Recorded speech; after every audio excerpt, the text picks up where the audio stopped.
Hey, what's up guys? Welcome back muli sa ating YouTube channel. Ito na naman muli si Inday Consigina Vlog. At ngayon is pag-uusapan natin anong oras ba ako natatapos sa trabaho. Actually guys, dito sa Hong Kong, nakadepende po talaga yun sa mga amo kung anong oras tayo matatapos. Hindi kami pare-parehas dito ng oras kung kailan natatapos. Kasi may iba late na natatapos, may iba naman is maaga. Sa akin naman dito is yun nga ang pag-uusapan natin, yung patungkol sa akin. Siyempre, kasi ako ang nagbablog. So, ganito po yun. Hindi po magkaparehas. Minsan, kasi si Lola, minsan yung amo ko, maagang kumakain. Minsan naman hindi. Yun yung nakadepende sa kanya. Pero, mostly talaga, natatapos ako sa aking trabaho is around 8:30. 8 to 8:30. So, di ba? Nasa akin na yun kung nagdudot-dot ako habang si Lola ay kumakain. Kung sinabayan ko pa ng dut-dot, syempre matagal lang talaga ako. Aabutin ako ng 8:40 or 8:30. Dapat talaga tutuusin is 8, dapat tapos na ako. Kasi kumakain si amo ng dinner is 7:30. Pero minsan naman is gusto niya kumain ng maaga. Yun nga, hindi talaga magkaparehas. Kasi minsan, kasi kapag tea time si amo or nag-snack sa hapon. So, ayaw niyang kumain ng late, early dinner. So, gusto niya late konti. So, nakadepende nga yun sa kanya. Pero minsan naman, sobrang saya ni Inday kapag sasabihin niya, kakain siya ng maaga, I have to eat dinner earlier, chocolate.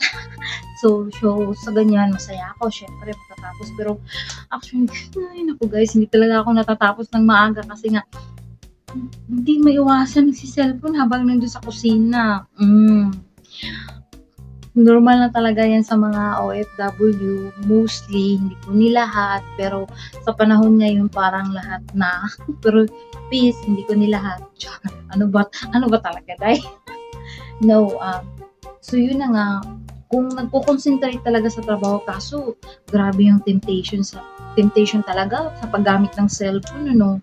So, yun, pag nahuli ni amo, syempre, lilagot. Sa situation ko naman is bihira ako nahuhuli ni amo na nagsi-cellphone na nasa kusina habang nagtatrabaho sa kusina, bihira. Pero minsan talaga, pag bigla na lang bumalaga si amo sa likuran ko, talagang huli, pero di kulong. Pero syempre, minsan, pag nalaman ko na si amo ay parating na, syempre, tinatakpan ko yung cellphone ko ng towel. Diba, syempre, si amo lumabas. Syempre, diba, pautakan yan. Mindset. So, yun na nga guys, 8:30 talaga ako dito natatapos sa aking trabaho. Tapos, nakadepende na sa akin kung ano ako oras na tutulog. Yung amo ko talaga, yung sleeping time talaga niya is 10:30. Minsan alas 10, natulog niya siya 10, pero pagising-gising siya kasi nga matanda, pagising-gising siya. And then, sa morning naman, hindi consistent yung amo ko. Minsan gumigising talaga siya ng maaga, pero sinasanay ko na 7 o'clock talaga ako lumalabas ng kwarto. Pero anytime naman kapag tinatawag ako ni amo, pag kailangan may iutos siya sa akin, syempre, tumatayo ako. Pero nagpe-prepare talaga ako sa sarili ko to start my work. My daily routine is talaga, 7 ako nagpe-prepare sa sarili ko. Basta exactly 7:30 is magsisimula na talaga ako sa work ko. Bababa ako from every Monday to up to Saturday in the morning. 7:30, bumababa talaga ako para kumuha ng newspaper. So, then, tapos pag-akyat, mag-prepare na ako ng breakfast ni Lola. So, depende talaga sa mood ni amo. Hindi pare-parehas ang mood, daily mood ni amo. Ay, no comments na lang ako. Kaya, tibayan na lang ang loob. Part talaga ng buhay bilang isang domestic helper dito sa ibang bansa.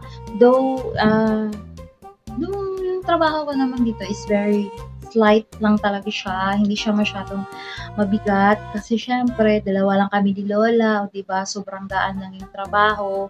Pero dun ka continue na.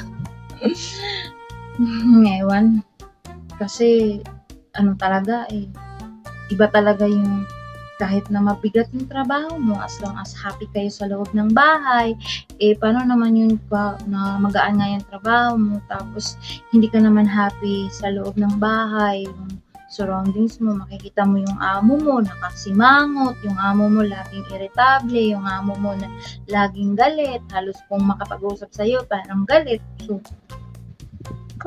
nakakasad, pero walang magagawa, laban lang. Imagine niyo, umabot tayo ng halos, ngayong December 5, 2024, matatapos na yung pang third contract ko, so, magsi 6 years na tayo ngayong December. So, imagine niyo yan, diba, bongga si Inday.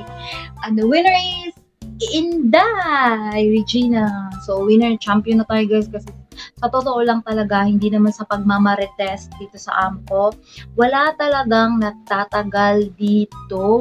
Marami na po na ang nag-break, umalis talaga sa trabaho, and then may dalawa na nakatapos ng kontrata. Tinapos na talaga yung kontrata dahil sa reason na pagkaroon lamang ng magandang record. So, for the record only, so, tiniis nila yung grabe yung talaga, atakihin ka talaga ng stress, and then, so, basta, iba talaga, pangit talaga pag yung amo mo is killjoy, wala nang kaligayahan, parang galit na galit.